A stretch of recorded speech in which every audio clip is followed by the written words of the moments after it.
¿Será verdad que Dios aborrece el pecado, pero ama al pecador? Tenemos una tendencia a pensar que el aborrecimiento es absolutamente impropio de Dios.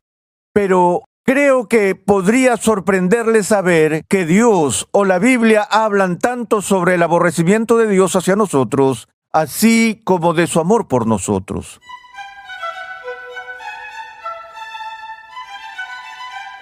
Bienvenido a Renovando tu Mente con el Dr. R.C. Sproul, mientras continuamos con una edificante serie de enseñanza de 11 lecciones titulada Amados por Dios. En esta serie el Dr. Sproul explora la enseñanza bíblica sobre el amor divino y sus implicaciones para la forma en que debemos amar a Dios y a los demás. Recuerda visitar nuestra página web renovandotumente.org, donde podrás solicitar gratuitamente la guía de estudio de esta nueva serie. Estamos acostumbrados a pensar que Dios es incapaz de aborrecer a sus criaturas. Pero en este episodio veremos que no tiene sentido decir que Dios aborrece el pecado, pero ama al pecador. Dios no envía el pecado al infierno. Él envía a los pecadores al infierno porque son objeto de su ira. Pasemos una vez más al salón de clases a escuchar al Dr. R.C. Sproul mientras aborda las limitaciones del amor de Dios y la realidad de su ira justa. Continuamos con nuestro estudio sobre el amor de Dios y en nuestra última sesión vimos el amor soberano de Dios en su elección de personas para salvación. Cada vez que luchamos con esa pregunta de la elección de aquellos que son redimidos y aquellos que son pasados por alto, nos preguntamos sobre los límites del amor de Dios y de hecho, cuando examinamos Romanos capítulo 9, escuchamos referencias al aborrecimiento de Dios, no al aborrecimiento del hombre contra Dios, sino de Dios aborreciendo a las personas. Eso realmente nos inquieta porque estamos acostumbrados a pensar que Dios es incapaz de tener sentimientos de odio hacia sus criaturas. Echemos un vistazo a este tan difícil texto que encontramos en Romanos 9, donde nos topamos con esta idea del aborrecimiento de Dios. Empezamos en el capítulo 9, en el versículo 6, cuando Pablo dice: pero no es que la palabra de Dios haya fallado, porque no todos los descendientes de Israel son Israel, ni son todos hijos por ser descendientes de Abraham, sino que por Isaac será llamada tu descendencia. Esto es, no son los hijos de la carne los que son hijos de Dios, sino que los hijos de la promesa son considerados como descendientes, porque la palabra de promesa es esta: por este tiempo volveré y Sara tendrá un hijo. Aquí es donde entramos en la doctrina de la elección. Y no solo esto, dice Pablo, sino que también Rebeca concibió mellizos de uno, nuestro padre Isaac, porque cuando aún los mellizos no habían nacido y no habían hecho nada, ni bueno ni malo, para que el propósito de Dios conforme a su elección permaneciera, no por las obras, sino por aquel que llama, se le dijo a Rebeca: el mayor servirá al menor. Tal como está escrito: a Jacob amé, pero a Esaú aborrecí. Fue allí que Pablo planteó la pregunta, anticipando las reacciones de sus lectores. ¿Qué diremos entonces? ¿Que hay injusticia en Dios? De ningún modo, porque él dice a Moisés: tendré misericordia del que yo tenga misericordia. Aquí está la soberanía de la gracia de Dios. Tendré compasión del que yo tenga compasión. Así que no depende del que quiere, ni del que corre, sino de Dios que tiene misericordia. Luego en el versículo 18, así que Dios tiene misericordia del que quiere y al que quiere endurece. Ahora aquí, al tratar con esta doctrina, tenemos la declaración más difícil de todas: a Jacob amé, pero a Esaú aborrecí. Cuando Pablo usa ese lenguaje, lo precede con las palabras como está escrito. porque lo que escribe en Romanos 9 con respecto al aborrecimiento de Dios hacia Esaú es una cita directa del primer capítulo del libro del Antiguo Testamento del profeta Malaquías. Es ahí que leemos por primera vez el texto sobre Dios aborreciendo a personas. En el primer capítulo, les refrescaré la memoria y vayamos al primer capítulo, oráculo de la palabra del Señor a Israel por medio de Malaquías. Yo los he amado, dice el Señor. Pero ustedes dicen, ¿en qué nos has amado? ¿No era Esaú hermano de Jacob?, declara el Señor. Sin embargo, yo amé a Jacob y aborrecí a Esaú. ¿Cómo debemos entender esto?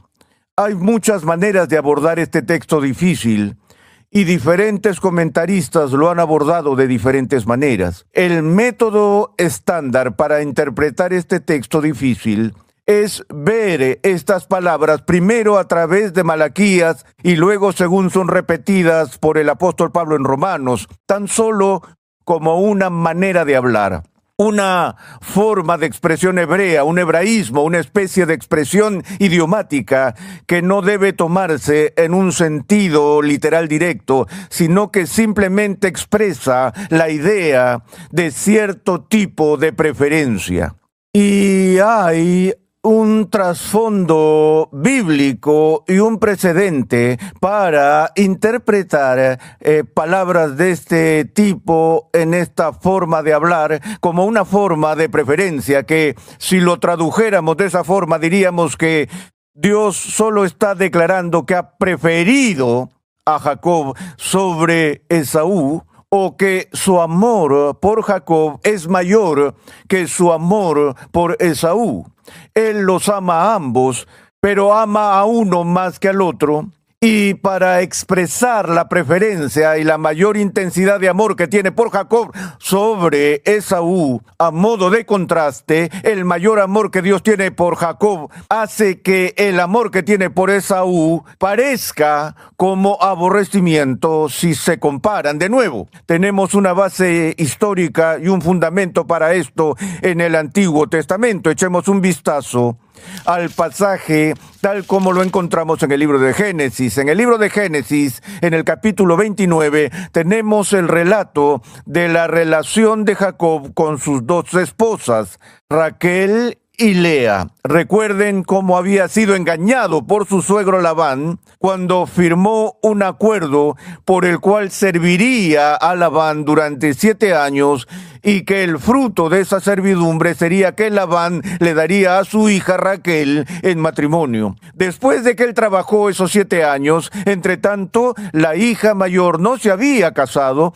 por lo que Labán se queja del acuerdo y le impone a Jacob a su hija Lea y le dijo, si quieres a Raquel, vas a tener que casarte primero con Lea y trabajar otros 7 años para conseguir a Raquel. Bueno, él está tan comprometido con Raquel que va y lo acepta para ganar su mano en matrimonio. Entonces veamos ahora a esta familia que se formó de esa manera.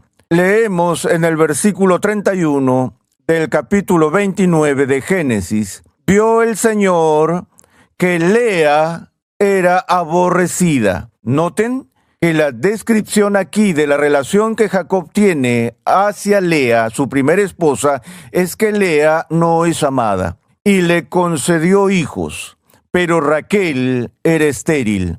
Y concibió Lea y dio a luz un hijo y le puso por nombre Rubén, pues dijo, por cuanto el Señor ha visto mi aflicción, sin duda ahora mi marido me amará.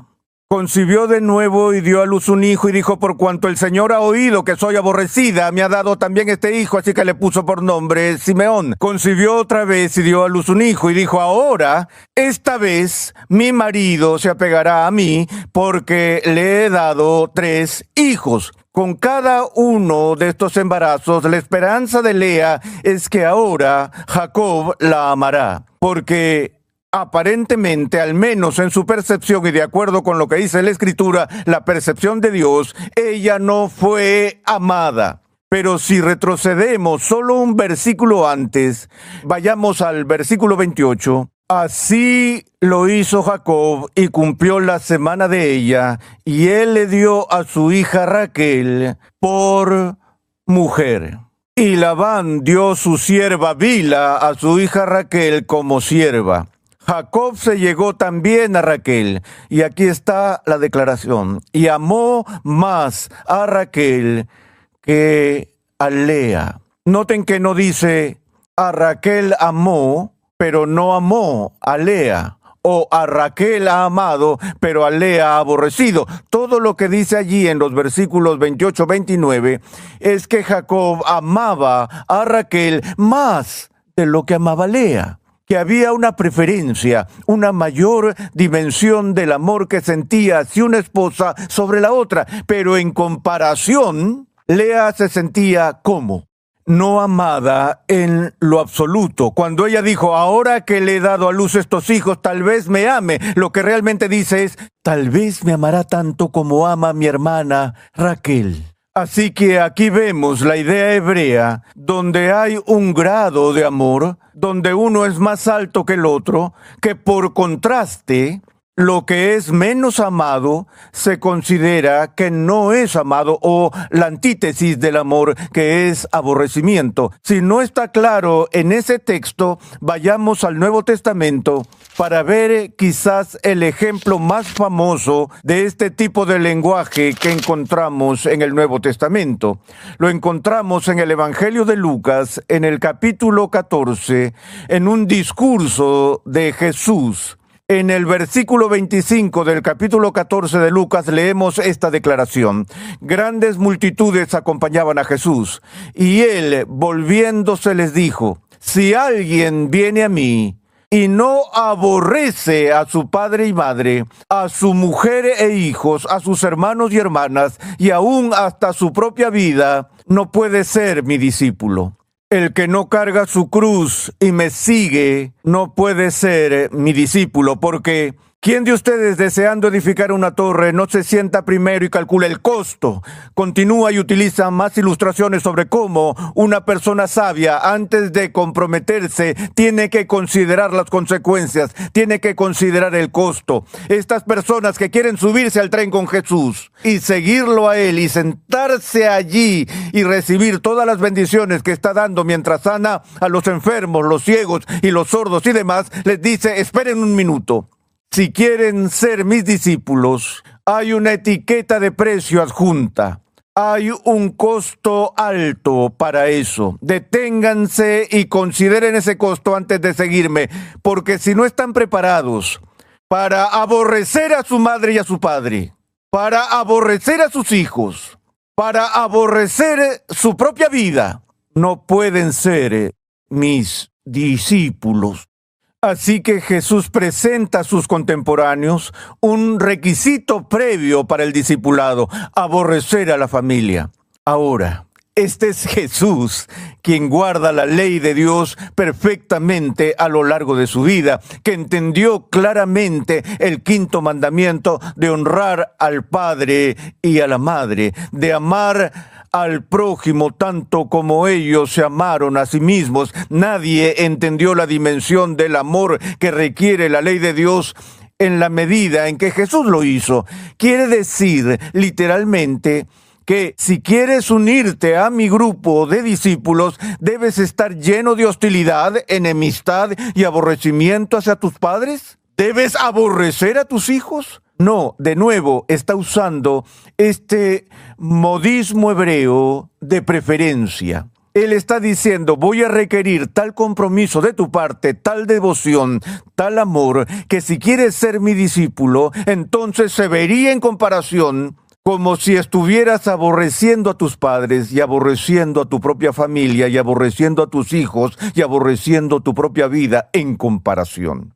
Entonces, creo que entendemos eso. De hecho, cuando leo esto, nunca he tenido a alguien que se me acerque y me diga, ¿por qué Jesús, que se supone que es el amor de Dios encarnado, le dice a la gente que tienen que aborrecer a sus padres y aborrecer a sus hijos? Obviamente entendemos cuando leemos este texto que eso no es lo que estaba comunicando. Lo que estaba comunicando era la supremacía del amor que debemos tener hacia Él por encima de todo lo que está en este mundo, incluidos aquellos que más amamos aquí. Ahora, habiendo visto algunos de estos ejemplos en la Biblia, podríamos llegar fácilmente a la conclusión y decir, bueno, en realidad no nos tenemos que preocupar de que Dios sienta aborrecimiento hacia las personas o algo parecido a eso. Tenemos una tendencia a pensar que el aborrecimiento es absolutamente impropio de Dios. Aquello que las Escrituras enfatizan una y otra vez es que aun cuando éramos pecadores, el amor de Dios era tan grande hacia nosotros que incluso entonces, aun estando alejados de Él, su amor venció nuestra hostilidad. Por lo tanto, no debe haber ninguna hostilidad en Dios. Pero creo que podría sorprenderles saber que Dios o la Biblia hablan tanto sobre el aborrecimiento de Dios hacia nosotros, así como de su amor por nosotros.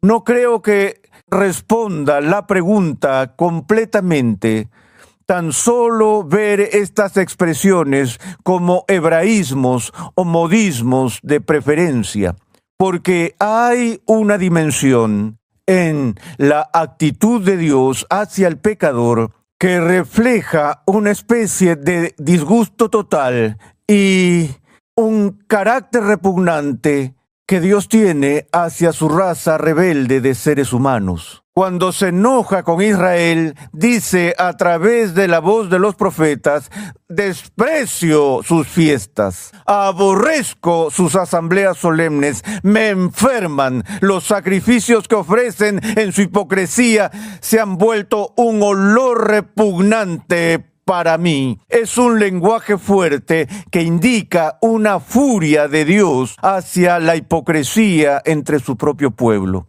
Pero volvamos por un momento, si me permiten, de nuevo al Antiguo Testamento, a los Salmos, donde vemos el quinto Salmo, empezando en el primer versículo, Salmo 5, donde vemos un llamado a la atención que empieza con estas palabras. Escucha mis palabras, oh Señor, considera mi lamento. Aquí el salmista está orando a Dios. Atiende a la voz de mi clamor, Rey mío y Dios mío, porque es a ti a quien oro. Oh Señor, de mañana oirás mi voz.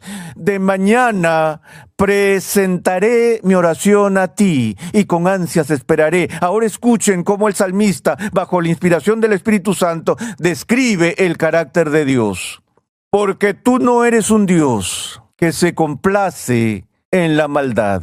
El mal no mora en ti. Recordemos la queja de Habacuc cuando Dios estaba tolerando el mal sin control y sin castigo en la nación y no podía entenderlo. Él dijo, Dios, tú eres un Dios que es tan santo que ni siquiera puedes mirar el mal. Es el mismo sentimiento que el salmista está describiendo aquí. Dice, los que se ensalzan no estarán delante de tus ojos. Aborreces a todos los que hacen iniquidad. Destruyes a los que hablan falsedad. El Señor aborrece al hombre sanguinario y engañador. ¿Ven eso? 2 veces en esta sección del Salmo, el salmista habla del aborrecimiento de Dios hacia los malvados. Aborreces a todos los que hacen iniquidad. Luego, aborreces al hombre sanguinario y engañador. No es que Dios esté un poco perturbado con la persona sedienta de sangre, con la persona que es un mentiroso y un tramposo y engañador. Es que Dios los aborrece. Eso es intenso. Creo que tenemos que tomarnos eso en serio. Ahora, siempre usamos el cliché. Dios aborrece el pecado, pero ama al pecador. Eso es una tontería. Dios no envía el pecado al infierno, envía al pecador al infierno, porque aborrece al pecador impenitente que se convierte en el objeto de su ira. La razón por la que luchamos con estas diferencias en las que por un lado la Biblia habla de la increíble dimensión del amor de Dios, mientras que siendo aún pecadores Él nos ama, y sin embargo por otro lado habla de que nos aborrece y que somos repugnantes ante sus ojos y Él no puede soportar siquiera vernos debido a nuestra iniquidad. Lo que esto dice por encima de todo, señores y señoras, es que hay un límite para el amor de Dios. No podemos entender el amor o la actitud de Dios hacia su creación caída como algo que es exclusivamente de amor. Porque la Biblia atenúa la exaltación de la majestad trascendente del amor de Dios con estas advertencias del límite de su amor, más allá del cual hay ira divina y hay aborrecimiento divino. Sé que lo que estoy diciendo aquí va en contra del mensaje que se predica todos los días en nuestra cultura y en nuestra tierra. Hay un concepto que escucho todo el tiempo de los predicadores que nunca encuentro en las Escrituras, y es este concepto: el amor incondicional de Dios. Voy a explorar esto con mayor detalle en nuestra próxima sesión. Pero por ahora solo quiero decir esto. Primero quiero hacer una pregunta. ¿De dónde vino esta idea de que el amor de Dios es incondicional? ¿Qué comunica este concepto? Supongamos que estoy predicando a los no creyentes y les digo a esas personas: Dios te ama incondicionalmente. Ustedes saben que nos dicen en el seminario que cuando predicamos, no predicamos un sermón, predicamos 3 sermones. Está el sermón que la gente escucha, está el sermón que pensabas que predicabas, y luego está el sermón que realmente predicaste, y no son lo mismo. Entonces tenemos que entender eso. Me pregunto, ¿qué escucha esa persona impenitente e inconversa cuando escucha un sermón y escucha este anuncio? Dios te ama incondicionalmente. Déjenme decirles lo que escucha. Él oye esto: Dios me ama tal como soy. No tengo que arrepentirme de mis pecados, no necesito un Salvador, no tengo que preocuparme de ir al infierno, porque un Dios que ama a todos incondicionalmente nunca enviará a nadie al infierno. Así que puedo seguir viviendo una vida infernal tal como soy y nunca más preocuparme por ofender a Dios, porque Él no puede ser ofendido. Así de incondicional es su amor.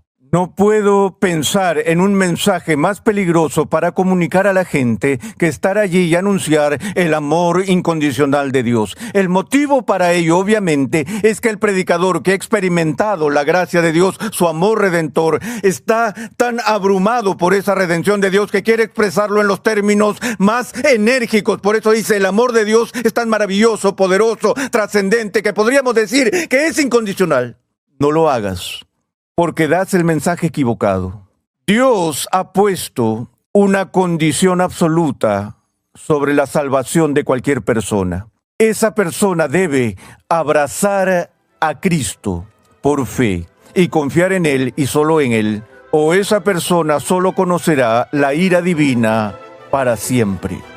Ahora, hay un amor que viene de Dios, que llega a todas las personas, que es diferente de su amor salvador. Es ese amor que exploraremos en nuestra próxima sesión.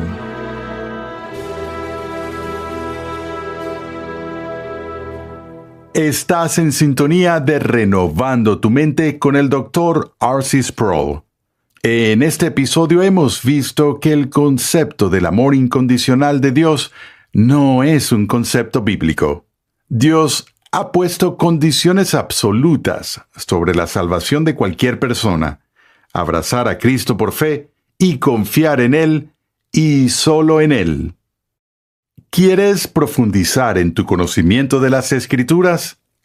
Conexión Ligonier permite a cristianos en crecimiento estudiar en línea gracias a una amplia biblioteca de cursos interactivos en video impartidos por el fundador de Ministerios Ligonier, el Dr. R.C. Sproul, y otros destacados pastores, teólogos y expositores cristianos. Cada curso contiene herramientas de estudio para ayudarte a aplicar lo que estás aprendiendo, incluyendo pruebas opcionales, preguntas de discusión, así como también la facilidad de visualizar tu avance en cada paso. Tienes la flexibilidad de tomar todos los cursos que quieras, cuando y donde quieras y al ritmo que más te convenga. Para más información visita conexionligonier.com. Como juez justo y recto que no se deleita en la muerte de los impíos, Dios siempre decreta y hace lo correcto. Sus juicios se basan permanentemente en su buena voluntad inherente hacia su pueblo. En el siguiente episodio de Renovando tu Mente, R.C. Sproul expone cómo el amor de Dios está inseparablemente conectado